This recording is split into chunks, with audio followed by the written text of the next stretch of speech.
Wyoming the first week of October. It's not going to be that bad. It could be cool. It'd be like, like that kind of nice football weather. And all of a sudden, right, we're there and at the stadium, we're all there. And it's like, oh, there's going to be a lightning delay. I'm like, okay, lightning delay a little bit with storms. There's supposed to be some thunderstorms coming through. And it's going to cool off afterwards a little bit, be in like the mid-40s. I'm like, yeah, we'll be okay. We head into the locker room for that lightning delay. Then all of a sudden, I'm like, hey, I hear there's some hail out here. So our guys, some of our guys like, I've never seen that before. I got to go see it. And they're out there. We're like, right? And then 20 minutes later, we look out. There's 4 inches on the field. It was crazy.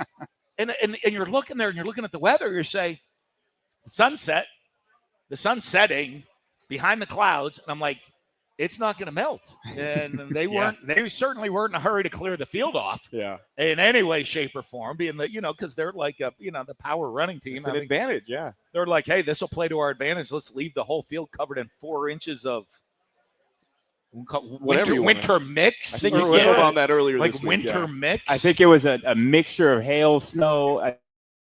The locals sleet. Were telling me there was some sleet in there. Hey, I grew up in New Hampshire, so yeah, like it's like just 4 minutes of 4 inches. Like of just winter mix going nowhere. Yeah, and it's like slush. Yeah, there's right for people in Vegas. All right, if you go down, you go to like right, you're at a Terrible's, you go to the slushy machine, right, or whatever it is, and you get a slushy. That's pretty accurate. Okay, Mage pitted that where it doesn't melt, and it's just 4 inches of that on the field. It was a wild one. And just imagine your 4-year-old also spilling that snow cone all over the floor. That's basically what it was. Just covered 4 inches, like ankle deep of that. It happened so fast. And I imagine there was not a lot of time for the distraction element to actually set in because, as you mentioned, there's a lot of guys that never seen snow, never seen anything white on the ground like before. They're like, this is so cool. You know what? I give our guys a lot of credit, though, because that's another deal where what a distraction. Like I'm sitting there, Harp comes in, and he's like, hey, game operations, what's our warm-up time? What do we need before, because you got to agree on the warm-up time with the delay before the game starts. And I'm like, yeah, we'll go play. I said, why don't you go ask the team? Right. I'm like, our guys are so loose. So Harp's like, he's like, just go stick your head and yell in the locker room. Hey. I hear back. We need 3 high knees. Let's go play right now. Let's go. We're ready. I'm like, there you go. You got your answer. A couple high knees and we're good to go. Yeah. And so, you know what? But our guys, talk about the deal. All of a sudden, you have a delay, lightning delay. So you're not even in a home locker. You're in an away locker, which is not always going to be that great. You have a delay. It's going to be a very different warm-up.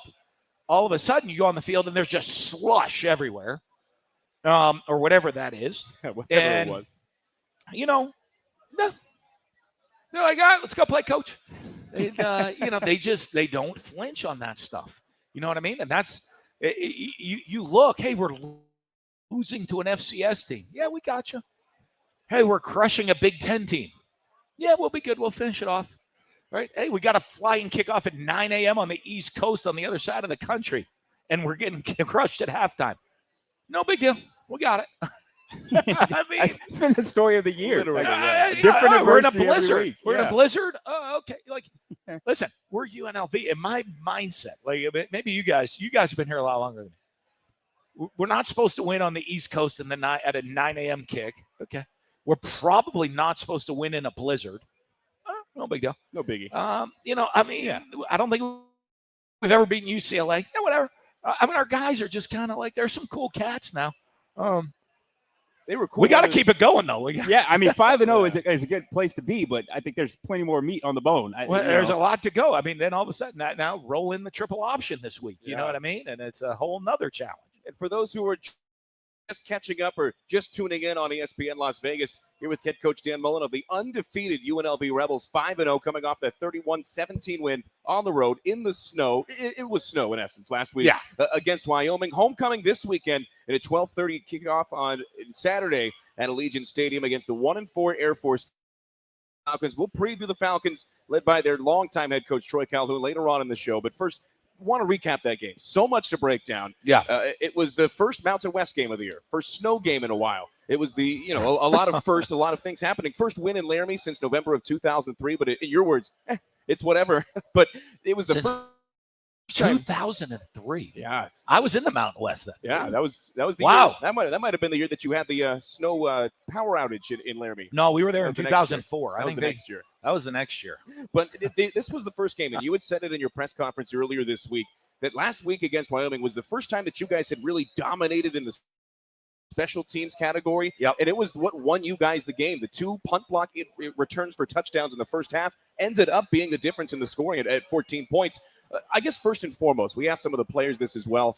Going into that game, what was it? Was there one thing that you saw on tape that led you guys to believe that you'd have success against that particular set from Wyoming on the punt? Well, I think Adam Shire, our special teams coordinator, does a great job of coming up with the plan, and he's looking there and he's going to design the plan each week. And I'm like, hey, how do we want to attack it? And he's like, hey, their punter does not have a sense of urgency, and they can create short edges for us with speed. And one of the things that's really good that has to happen though on a pump block, and granted the first one a little different than the second one, is the unselfish play of other guys, right? There's guys that have to get blocked for the guy that's going to block the punt to have the easy path.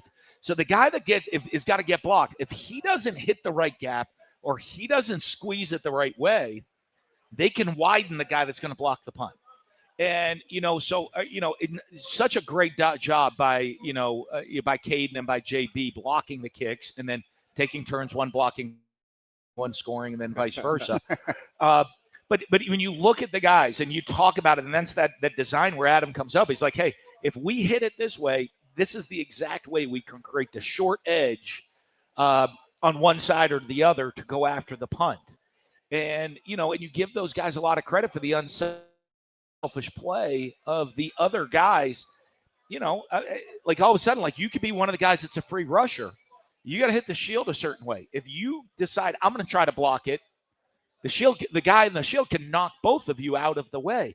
And you got to kind of hit the gap and say, hey, I'm going to open it for somebody else. And, and it was a great scheme and great execution by both those guys. You get into pump block too many times. We talk about it. You got to shoot your hands down low and put your nose on the ball. Right. And, you'll see guys wave at a punt sometimes. You'll never block that way. You got to shoot hands low, nose on the ball. Both of them do. Both of them end up diving, but boom, hands, boom, boom, right on there. And then you get the thump. And then what a beautiful sound. Well, it's only a good sound when the other team's punting. Thump. Really, yeah, terrible. Now when you're punting, it's like the worst sound you could ever hear. Absolutely. You get the thump, yeah. and somebody's in trouble. Someone's scooping and score. Yeah.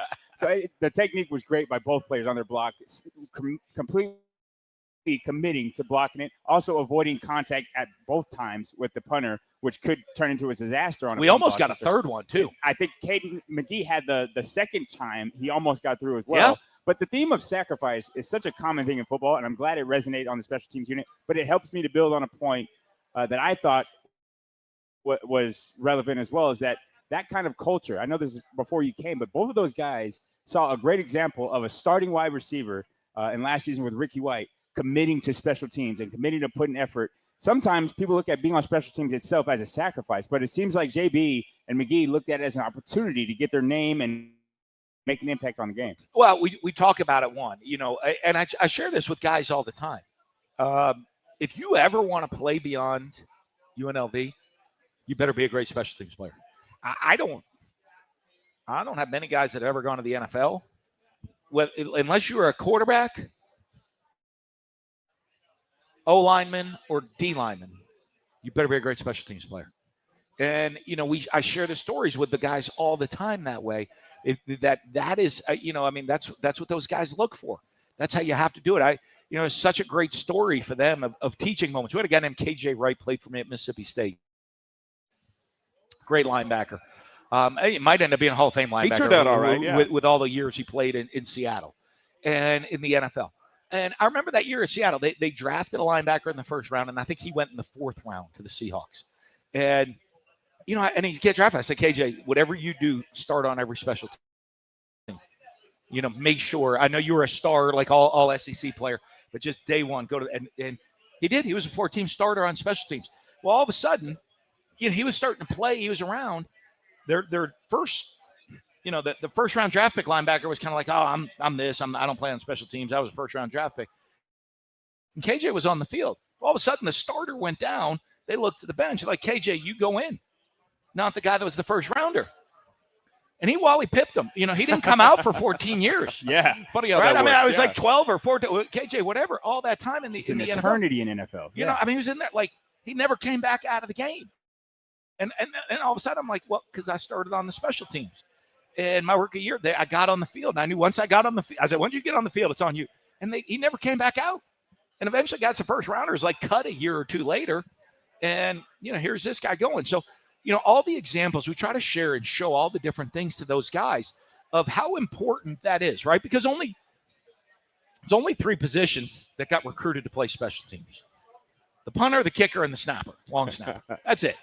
But if you buy in to special teams that way, not only are we going to be a good team, not only can you make an impact, you're also going to have an opportunity to go play at the next level.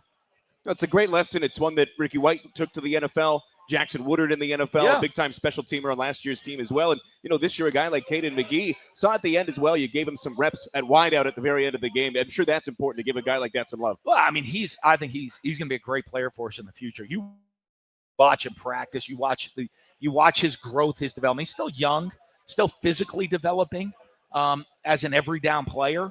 But, you know, I'm really excited about our young wide receivers that we have on this team right now. There's some really good players, and he's one. And all of a sudden now, you know what you're going to start seeing. He had a great touchdown catch in the bowl game. Yep. We had some guys out, and now we went out and got some older players. But you're starting to see, hey, okay, now I scored a touchdown on special teams. I'm starting to do this. Where, you know, this time next year, we'll be talking about him as a starter, and for us. And, you know, I think that's that learning and understanding growth and development and buying into your growth and development to have a successful career, which I think he's going to have a great career here at UNLV. Jaden Bradley on this year's team, a great example of that from last year to this year as well. We're just getting going here on the Dan Mullen Coaches Show. We're live from Parkway Tavern, 215 and Flamingo. Our live audience here enjoying $2 Miller Lights during the show. Come on out next week. Happy hour with half-price apps from 3 to 6 in the lead-up to the show. We're going to talk some national headlines and national leaders. UNLV among the national headlines.